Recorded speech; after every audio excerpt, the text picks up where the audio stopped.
let's talk about what to do if you have no insurance and you get a big medical bill. Let me show you how to deal with it because most medical bills are wrong. Whether or not you have insurance, there's only one right way to pay any medical bill, and you can do it in three simple steps.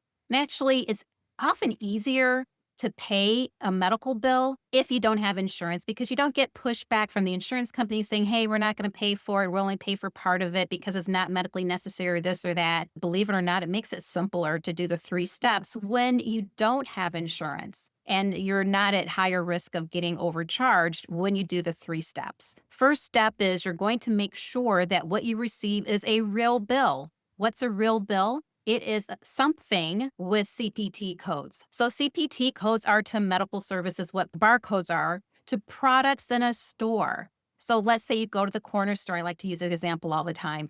Go to your neighborhood convenience store to get a bottle of water. You're really particularly thirsty this day. So instead of getting the 8-ounce size you get a 16-ounce size. The 16-ounce size has a barcode on it. And when it's swiped, up will pop the description. It'll say 16 ounce of your favorite brand of water as opposed to 8-ounce. And in the case of a retail store, up will pop the price that goes with that particular barcode. Same thing with medical services. A CPT code will describe an ER visit level 1, where you just come in and you may just need a little stitch or something, as opposed to you come in and you have severe chest pain and they're concerned that you're having pneumonia. Or you come in basically unconscious, or, it's a life-threatening, life or death situation. That is a level 5. And it has a different CPT code accordingly because it's not a level 1 or a level 2 or level 3 or level 4. So that's what you're asking for when you call the number on your bill, because most of the time, I'd say 80% of the time, it's not a real bill because it doesn't have CPT codes on it. If it's a real bill, the statement will say the date and then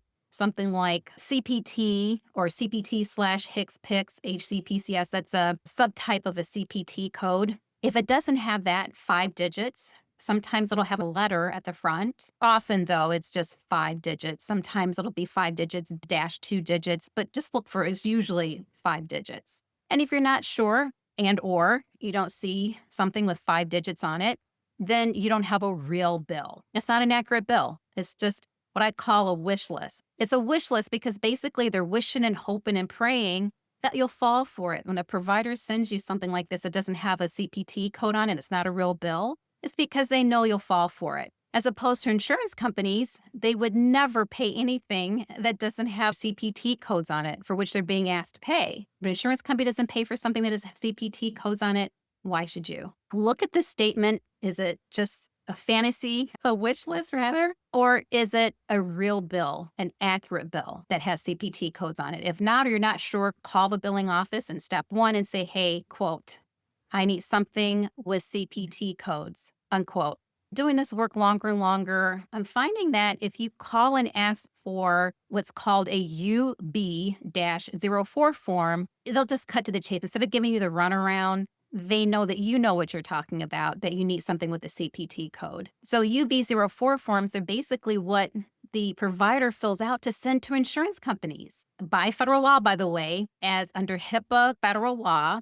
People think of HIPAA as a privacy law. Actually, it's a law saying that you own your medical information, and that includes any financial information related to services that the provider gave you. So by law, that is information that belongs to you. Call step 1 and ask for something with CPT codes or a UB-04 form so that you can get your accurate bill with CPT codes. Okay, step 2. Once you have your UB-04 form or you got the real bill with CPT codes, you're going to take that information, that bill, and upload it to medicalbillrelief.com or plug in manually if you want the CPT codes into an AI search. And I used to tell people to do a Google search, but the AI search is faster and it will pop up much more quickly, like in seconds, instead of having to bump around sometimes for several minutes to an hour and find what you're looking for. And you're going to plug in CPT code, the 5 digits, to make sure it sounds roughly like the services you believe you received. And while you're there, you're also going to plug in what is the Medicare rate for this service. If you go to medicalbillrelief.com, what will come up is the actual Medicare rate, which is the most fair, the lowest retail rate that providers accept in the United States for services that they offer, that they provide. Now, people will say, okay, well, if I do an AI search for the fair rate, what's the Medicare rate for CPT code, blah, blah, blah, blah, blah, in my zip code, or you go to medicalbillrelief.com and upload your bill and up pops the fair number, people will say, well, you know what? If that's the Medicare rate, that's not for me. What does that have to do with me? I'm not old. Medicare is for old people. I hear that a lot, understandably. And why would I qualify for Medicare? I don't have Medicare. The Medicare rates are actually rates that have been negotiated by the federal government for its citizens. Think about it. So one day you're going to, God willing, we're going to get to a certain point. Well, we will qualify for Medicare.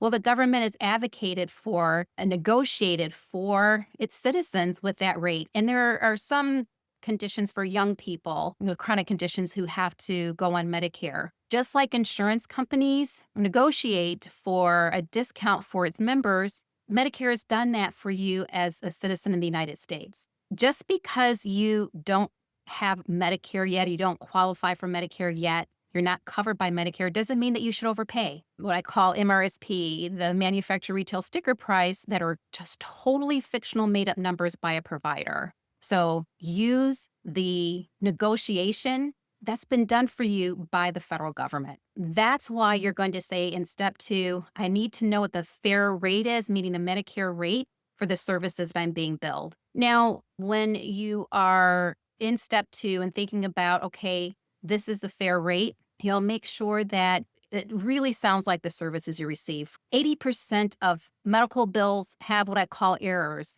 And I'm being polite because sometimes they're not errors. They know what they're doing. They're upcharging regularly. I often say, I never hate a hustler, but sometimes I'm like, really? I'm even stunned. Trust, but verify. And that's why you have to do step 2. That's why you have to get those CPT codes in step 1, because that's where the money is. Step 2, make sure it sounds like the services you received and what that fair rate is for those services. Now, as part of step 2, sometimes people say, well, Medicare rates are so low that if every person only paid Medicare to their providers, that they wouldn't be able to stay in business. And there's data that shows us that's actually not true. But let's say that it were true. Okay, then say I will agree to pay 2 times the Medicare rate.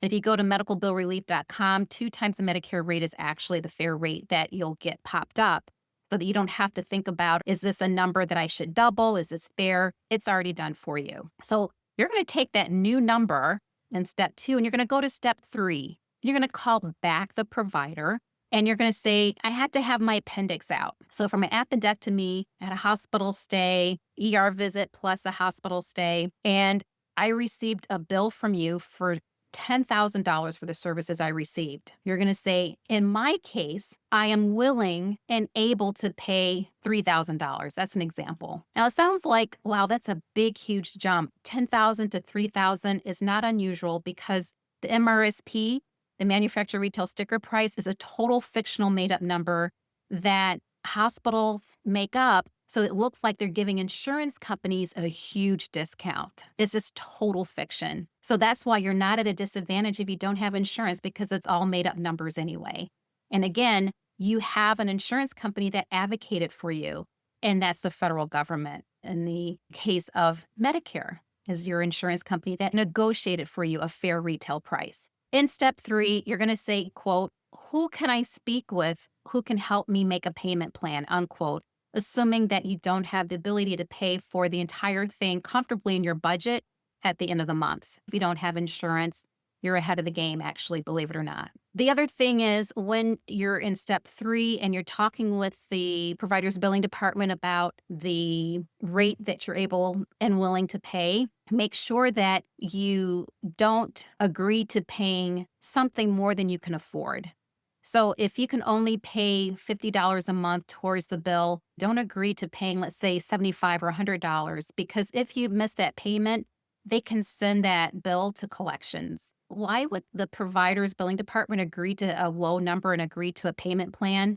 Well, number one, most billing front office billing folks, believe it or not, they actually know that patients are being overcharged. But let's put that aside. The reason why they're going to accept a payment plan eventually, just stick to your guns and patiently and politely talk with, who, ask who, not can I.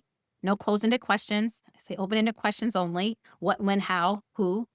Who can I speak with who can help me make a payment plan? I can't afford this.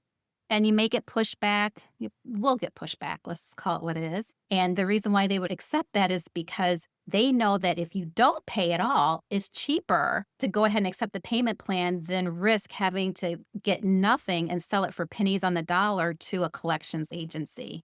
That's why eventually they're going to accept your negotiation. And what you've done in these 3 steps is automatically negotiated your medical bill to a fair rate without really negotiating. So there you go.